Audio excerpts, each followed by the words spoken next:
Not just pray and come to him and ask him to bless us. We need to pray for his agenda. Hallelujah.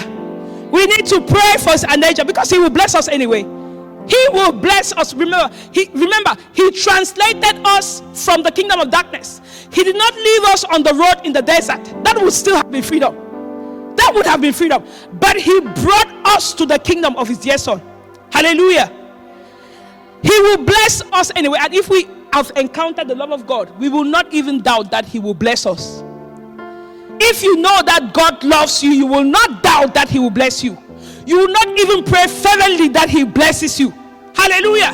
If your mind is transformed in this kingdom and you know that your father loves you, because where we came from, maybe right in the kingdom of darkness, everyone for himself.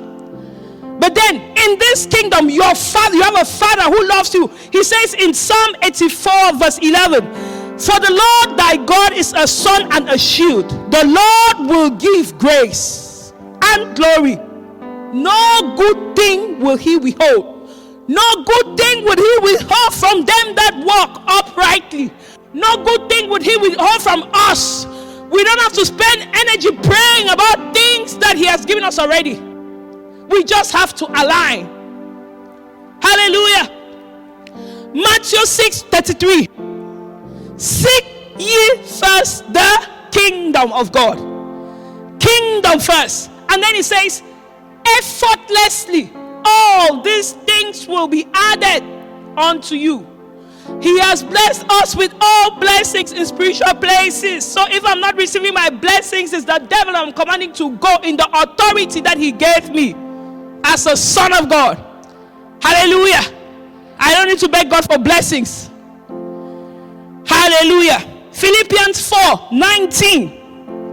It says, but my God shall supply all of your need, not some, all of your need according to his riches, not according to your resources, not according to your power, according to his riches in glory by Christ Jesus. All needs, physical needs, financial needs, emotional needs, anything you need, because he's a loving father.